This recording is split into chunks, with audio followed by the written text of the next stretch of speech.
After taking over ownership of the historic Cambridge stud in New Zealand last year, Brendan and Jo Lindsay have already embarked on a massive redevelopment, as well as purchasing new stallions and the broodmares to complement them. Having built up one of New Zealand's most successful international companies, Systema, they are applying the same professional approach to an industry that inspires their passion.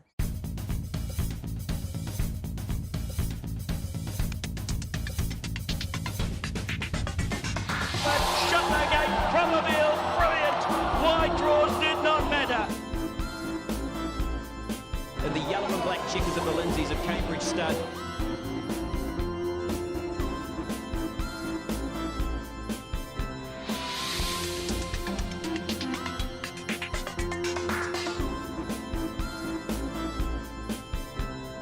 Brendan, well, first of all, congratulations on winning the Karaka Million. I mean, it's been a long road towards that. A lot of people perhaps don't know how long you've been involved in the industry, but it's a real endorsement of what you're trying to do with Cambridge. Yeah, it is an endorsement, but you need a lot of luck, as everybody knows. And you know, we have waited a long time. We've tried really hard. It was a race that we've always wanted to win because it's obviously at home, but also we could share it with our family, which is another big thing. So it was a pretty special night. And the colours are actually based on, believe it or not, was on Saintly's colours. Yes. The checks, and the yellow and black is from Wellington, because my dad played rugby for Wellington and we're a Wellington family.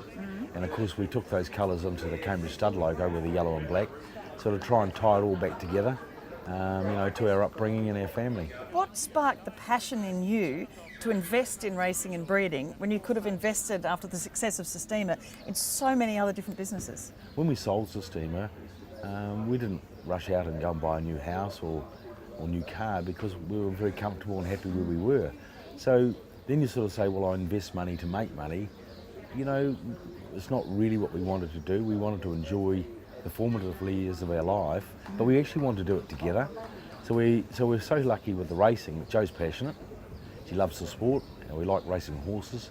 It just was a natural step for us, I think. My sort of start was, I guess, I started betting on horses, but after a while I actually got a bit bored with gambling all the time, and I thought, you know what, if I actually get a horse, it'll create a new level of interest. And once That's the ultimate gamble, isn't it? Yeah. And the other thing is, once you own a few horses, you actually stop betting.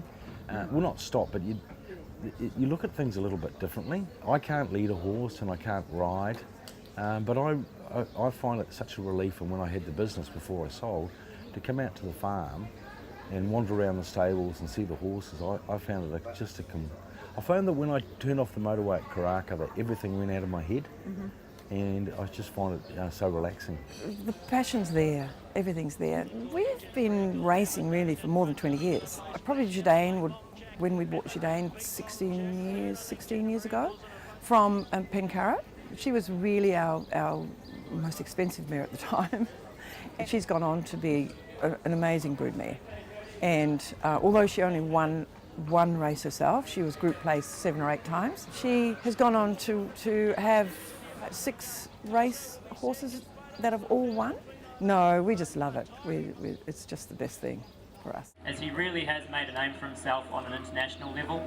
The buzz that I felt when we did our first stallion parade down at Cambridge Stud, that was the biggest buzz that I think I'd had, because I'd never done a stallion parade, and Jo and I were standing there, and there were a lot of Waikato breeders were all there. There was probably about 250, 300 people, and it was that was a huge buzz, that all those people had come to Cambridge Stud, they'd come to look at our horse, or horses, and I just felt then, I could feel sort of the ground thumping, and I said to Jo, oh my God, you know, can you feel it? You know, can you feel it?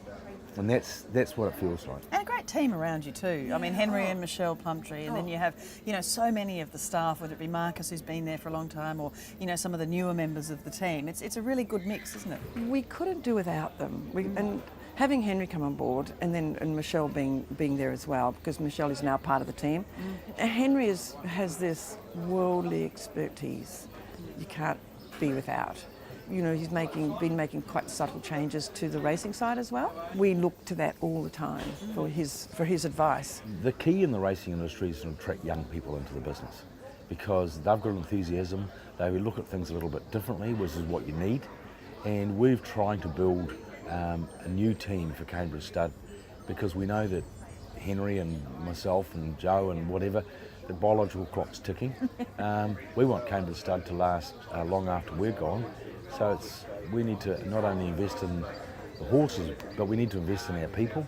We do work as a team. I mean, I always say Brendan's the big picture man and I'm the detail. So we at the present moment are really doing a major refurb of Cambridge Stud.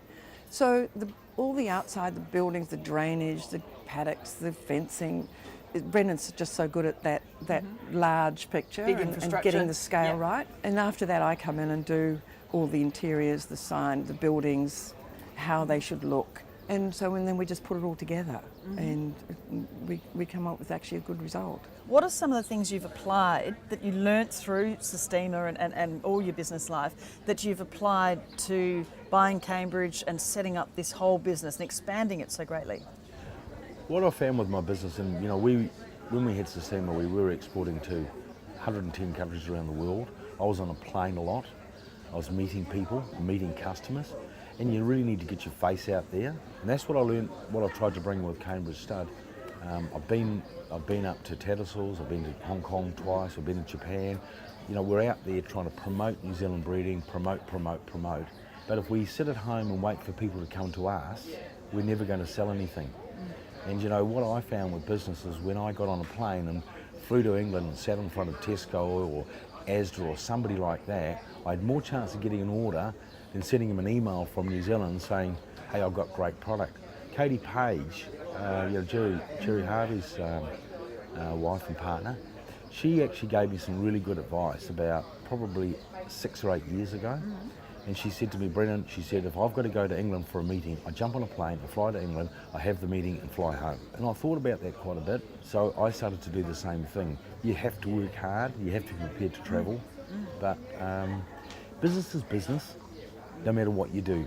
And it's all about honesty, it's about integrity, it's about being straight with people, telling people when you're not happy and telling people when you are. I believe everything that needs to be on the middle of the table so we can all deal with it. You're also honouring Sir Patrick Hogan and what he did with Sir Beale and Sir Tristram and all those mares with the museum on the property too. The reason why the past has to be respected is because it's such an iconic business and an iconic brand. Cambridge Stud's got a history of breeding fantastic horses. We've bred 134 individual Group 1 winners on that property. I haven't, Sir Patrick has. So, surely it needs to be there. So the next Group 1 winner that's bred off that property, the 135th one, is ours. But we have to acknowledge the hard work before us. What's your sort of ideal number of stallions to have at Cambridge? Look, I think the business could probably handle 4 or maybe 5.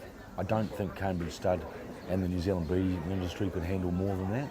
But when you get a horse like El Manzoor, and you see the sort of animal that he is, if he throws, put the right mares to him, we're going to have a great deal of fun with that horse. Then we're going to hope they perform on the racetrack. We bought 20 blind brood mares since April to refresh our broodmare band. So we've also bought some racing fillies as well, which Joe and I really want to enjoy. And obviously get them to the track and make them into Group 1 winners and then make them to our stallions. Great to chat with you, Brendan, and look forward to it in the future too and seeing those gold and black colours having success in Australia as well. That's the ultimate goal. Get those gold and black colours to Australia. That's where you really get measured.